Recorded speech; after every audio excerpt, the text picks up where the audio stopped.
The Rwandan Genocide, a brief overview for high school students. This video is made possible by the California Department of Education as part of the Content, Literacy, Inquiry, and Citizenship Project, which provides professional learning and resources to help educators and school administrators successfully implement California's History Social Science Framework. This video was developed in partnership with the Sacramento County Office of Education and the Genocide Education Project. Please be aware that this video deals with a sensitive topic. Accounts of violence against groups and individuals will be discussed, and graphic images will be included. The intended audience for this video is high school students and their educators. Viewer discretion is advised. The most respectful and scholarly materials were consulted in the development of this video.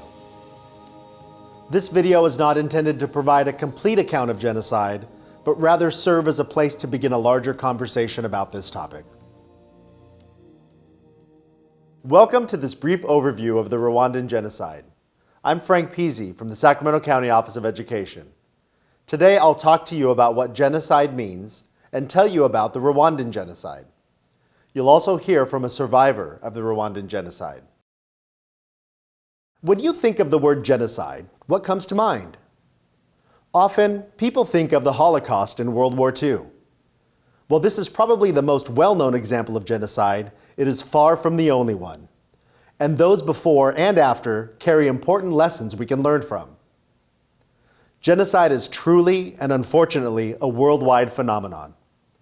In fact, genocide has happened on every continent except Antarctica. The word genocide is made up of the Greek prefix genos, meaning race or tribe, and the Latin suffix cide, meaning killing. Genocide is an internationally recognized crime. Acts of genocide are committed with the intent to destroy, in whole or in part, a national, ethnic, racial, or religious group. The definition of genocide was created by Raphael Lemkin, a Polish Jewish lawyer who lost 49 relatives to the Holocaust and fought tirelessly to have the term adopted by the United Nations. As shown here, the Convention for the Prevention of Genocide was signed during a ceremony at the UN in 1948. There are 5 categories of genocide according to the United Nations. 1. Killing members of the group. 2. Causing serious bodily or mental harm to members of the group. 3. Deliberately inflicting on the group conditions of life calculated to bring about its physical destruction in whole or part. 4. Imposing measures intended to prevent births within the group. And 5. Forcibly transferring children of the group to another group. To sum it up, if there is intent to destroy a specific group of people using any of the ways listed, then a genocide has occurred. It's important to study the history of a region in order to fully understand complex events like genocide. The process towards genocide begins when a group in a society is targeted for being different and stripped of equal rights. This process often continues with efforts to separate the group from the rest of society, as happened in Nazi concentration camps in World War II. One concentration and extermination camp, Auschwitz, is pictured here, with its barbed wire fences and buildings. Let's take a closer look at what happened in Rwanda. Rwanda is a small country in the Great Lakes region of East Africa. Rwanda's population is composed of 2 groups, the Hutu and Tutsi. A majority of the population, 85%, were Hutu, with the Tutsi making up 14% of the population. Before German colonization in the late 1800s, the terms Hutu and Tutsi identified each group's means of work. The Hutu were mostly farmers, while the Tutsi were cattle herders. Before Belgium took over Rwanda from Germany in 1919, people could move freely between the Hutu and Tutsi groups. Rwanda is situated between the Democratic Republic of the Congo, Uganda, Tanzania, and Burundi. In the 1900s, under colonial rule, these labels were accepted by everyone and turned into ethnic categories. When Belgium ruled colonial Rwanda, they determined who belonged to which group based on racial traits. The Belgians used different exams to try and identify Hutus and Tutsis, like eye color charts. Many of these exams were used during the Holocaust. Belgian colonial officials perceived that the Tutsis were taller, thinner, and lighter skinned than the Hutu, and therefore considered racially superior. Based on these false perceptions, a policy of racial supremacy was supported by the establishment of a system of ethnic identity cards, like the one shown here. These cards legally defined individuals as belonging to a certain group, deepening the divide by favoring Tutsis in school and leadership positions, which made many Hutu resentful of their Tutsi neighbors. In reality, there were no such racial differences between the Hutu and Tutsi. Beginning in the late 1950s, many African states began to achieve independence from former colonial rulers. When Rwanda became independent in 1962, a Hutu group gained political control of the country and began discriminating against the Tutsi. In the following decades, violence forced more than 300,000 Tutsis into exile in Uganda and neighboring countries. Pictured here is President John F. Kennedy meeting with the President of the Republic of Rwanda, Gregoire Kayibanda, in the Oval Office of the White House on September 19, 1962. This is the first meeting after the United States officially acknowledged Rwanda's independence. Refugees trying to return to the country were turned away. And in 1990, a civil war began when an armed Tutsi refugee group known as the Rwandan Patriotic Front, or RPF, advanced into Rwanda. In the midst of the civil war that followed, preparation for genocide began by the Hutus. As shown here, refugees were leaving Rwanda after the war began. The victims of the Rwandan genocide were the Tutsis and moderate Hutus in Rwanda. The perpetrators were members of the Hutu majority.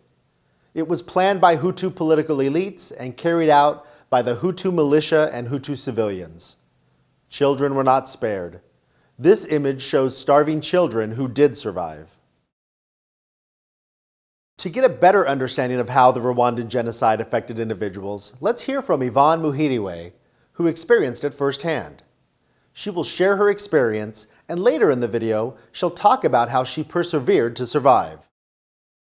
When they came to kill us, I remember that time I was in a church about, I can say between 1,300 and 1,500. It was a small church, but everyone came there thinking that's our safety. And they came to kill us, and they were protected by the army. Instead, the army of protecting us as citizens, they attacked us and they backed up the people who were killing us. When we went in a church, seeking, hiding, we closed the church, so the army started throwing grenades while we were inside in the church. And it was horrifying to be thrown, being locked in a room, and people are supposed to protect you. They are the ones who are attacking you. They throw grenades, they throw until the windows are open, the roofs are gone, and the people inside, most inside were women and kids. Because the church was small, many remained outside trying to defend us. But because they didn't have any gun, they didn't have anything, they were killed fast or ran away. So, but few of them managed to run away, but there was no way even to run because everywhere was someone to kill them. And after breaking the church, many people are wounded everywhere, and the church was full of blood. Like, you can say it was like a river. The walls are red, people are screaming, kids, mothers. Those grenades are throwing, they are hitting people in different places. You see someone standing in front of you, you see the hand is gone, another one the face is gone, another one the legs gone, another one the stomach gone, another one a baby who became like a stone. Acts of hate began to increase as Hutu leaders trained militia and bought large numbers of machetes while inciting hatred against the minority groups through a campaign of anti-Tutsi propaganda. Radio and print media called Tutsis cockroaches and snakes. Hutu extremists killed politically moderate Hutu officials and community leaders. Published in both French and Kinyarwanda, Kangura, Wake Up magazine, printed hate propaganda against Tutsis. Translation: Tutsi, race of God, what weapons can we use to defeat all these cockroaches once and for all? Despite this climate, the government and the RPF reached an accord in 1993 to share power between Hutus and Tutsis. But on April 6, 1994, before the agreement was put in place, the Rwandan president's plane was shot down.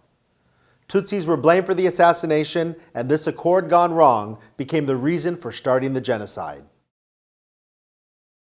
Almost immediately, a previously agreed upon signal went out over the radio. This deadly radio signal spurred Hutu leaders to create and share death lists.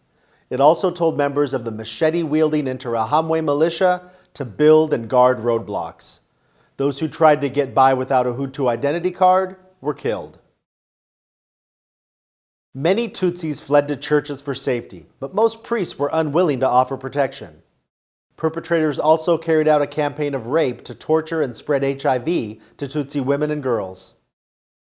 5,000 people seeking refuge in this church were killed by grenade, machete, rifle, or burned alive.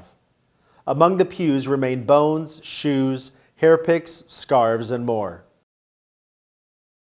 Despite the unfolding violence, the United Nations pulled out most of its peacekeepers.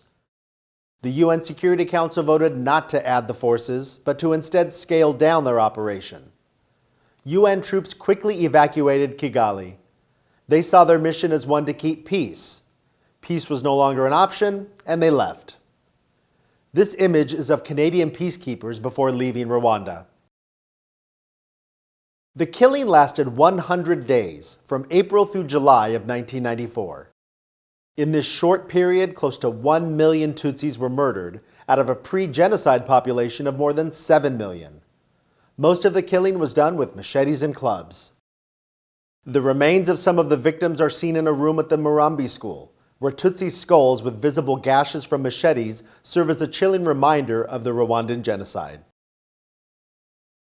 Let's return to Yvonne to hear about how she overcame the devastation of genocide and survived. That killing didn't end there. It started in April, took about, within 100 days, had died about between 800 people, 800,000 people and 1 million in 100 days. So, even if I was that house, I was there for a short period. I had to walk away from one country to another. And through that, I survived I can't even number them, because every miles, every minute you hear someone died, you see someone being killed, you see people raped, you see people tortured, you see kids being thrown on the walls, you see every evil source you can ever imagine. But I don't know, for somehow I managed to survive. And I ended up in another country, in a camp. Even that camp, they said they are going to kill those who came with them. That's how someone saved me again, brought me back to the country. That's where now the peace was, the government was changed, and now they're trying to restore the country, to bring peace, but I was emotionally destroyed. I didn't know what to say. I didn't know. I lived with many different families because I didn't know if I have any family member. My part was just to keep quiet. If you tell me go left, I'll go left. If you tell me to go right, I'll go right. And took me time, and I can't say much because everyone who was there that moment was hurt. Everyone now is trying just to survive. And Was no counseling part. It's like now it was death for physical death was ended.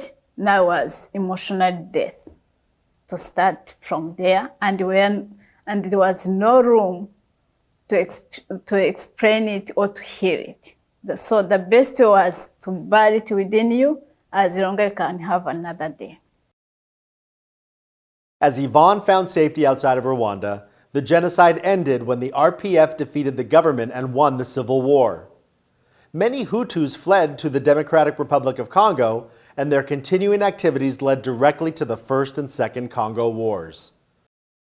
Here, a French soldier, a member of the international force supporting the relief effort for Rwandan refugees, adjusts the wires surrounding the airport. After the genocide, Rwandans were traumatized and economically ruined. Since the violence, the Rwandan government, now led by a mix of moderate Hutu and Tutsi, has created a remarkable turnaround in many ways. As shown in this image, bodies of Rwandan refugees were wrapped in straw mats and blankets and left along the roadside. Due to the shortages of fresh water and food, about 50,000 people died in refugee camps during a cholera outbreak. Perpetrators and their supporters outside Rwanda spread denial by characterizing the 100 Days of Genocide as a civil war with similar casualties on both sides. But that's not true. It was, in fact, a carefully planned genocide under the cover of a civil war. There have been positive developments in educational reform, women's rights have been expanded, and new methods to ensure justice were put in place. Rwanda developed a system of community-based justice known as gacaca courts to deal with the large number of genocide perpetrators as seen on the screen. This system, however, has many critics, and many difficulties remain in the country. After learning about the Rwandan genocide, let's consider how genocide still plagues societies around the globe. What are the short and long-term consequences for individuals and groups who do not have equal rights under the government of their country of residence? What is the responsibility of countries to intercede in stopping or preventing mass violence in other areas of the world? What is the responsibility of individuals to intervene on behalf of people facing danger within and outside of their own countries? While this was a brief account of a very complex set of circumstances in history, it's important to understand that the unjust use of power and the use of violence to achieve one's goals should never be tolerated. As individuals, we have an obligation to call out injustice when we see it. As a group, we have the responsibility to do all we can to ensure that genocides like the one presented here never happen again. Thank you to the Genocide Education Project for their content expertise in developing this video. The citations for the images used in this video can be found on the California History Social Science website located at www.californiahss.org. There, you can also find more resources on this and other genocides around the world. Technical production of this video was performed by the Sacramento County Office of Education's Internet and Media Services Department.